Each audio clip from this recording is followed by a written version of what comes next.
My input or my understanding of what took place was pretty limited. What I didn't realize is I was the dead body on the ground.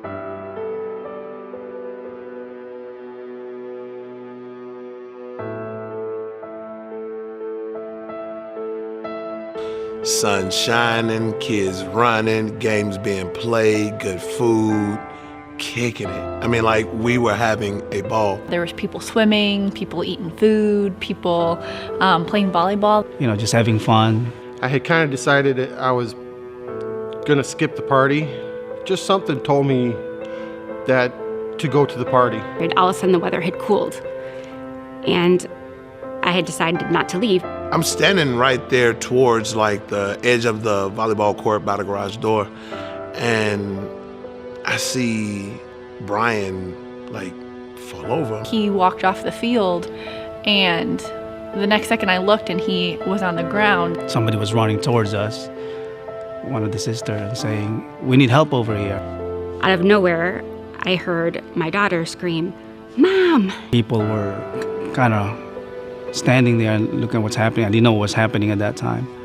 And then I saw, a body. Someone shouted, "Hey, call 911. I think he's having a seizure." So when I got over there, I saw Brian on his right side. And he was really rigid, and his eyes were open and they were glassy. I'm a cardiac nurse by trade, and so I immediately went in and checked to see if he had a pulse. And she just looked up at me, and she just shook her head no. So I checked it myself, and I didn't feel anything. We need to start CPR on him. And I remember looking at her and saying, I can't believe that this is happening.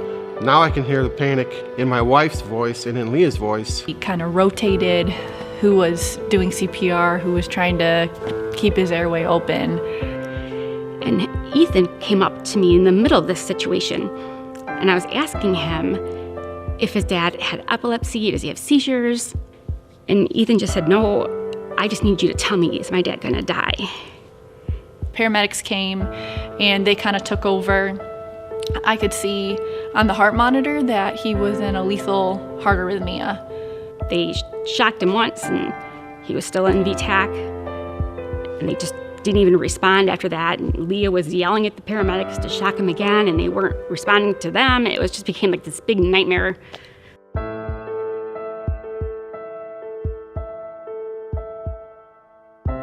When the ambulance started to pull away and I was standing on the driveway, that's when I felt the most grim and thought to myself, I might never see Brian again on this side of eternity.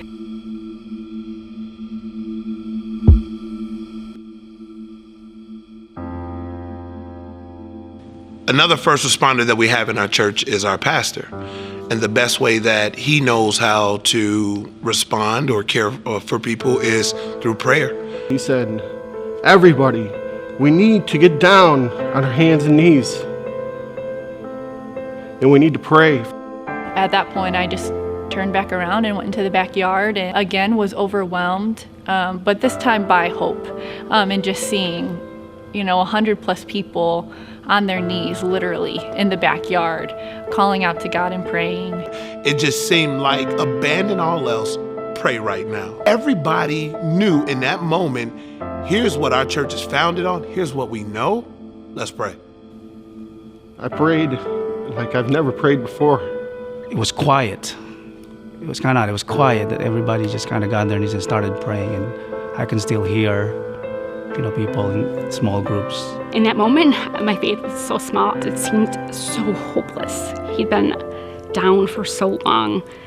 It's different when you see other people that you don't know, or when you watch it on TV, but when you're there and it's someone that you know, there's something unnatural about thinking that someone is dying or someone is dead, and especially someone that you know. There's a lot of medicine and a lot of things that God gives us to use to keep people alive, but it's really God who's gonna restart his heart, who's gonna put the breath back in his lungs.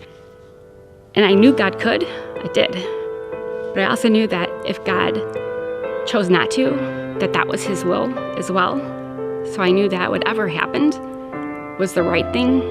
It was Not going to change the fact that God loved us and he cared for us. I prayed for Brian's life, and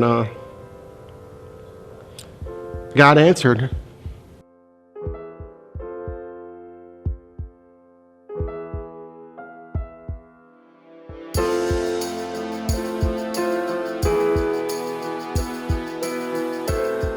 Somebody walked in at that moment and said Brian was awake and talking at the hospital, which I could not believe. I could not believe it.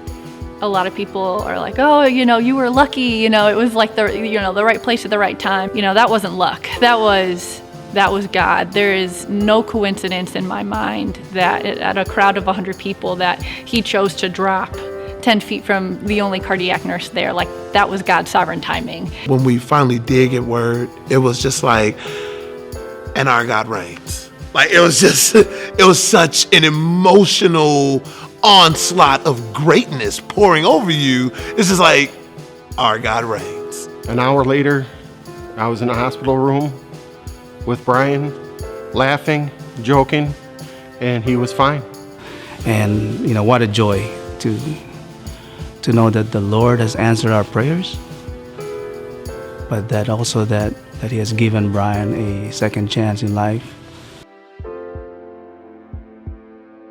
It's a little bit hard to even wrap my mind around the fact that I even have a second chance.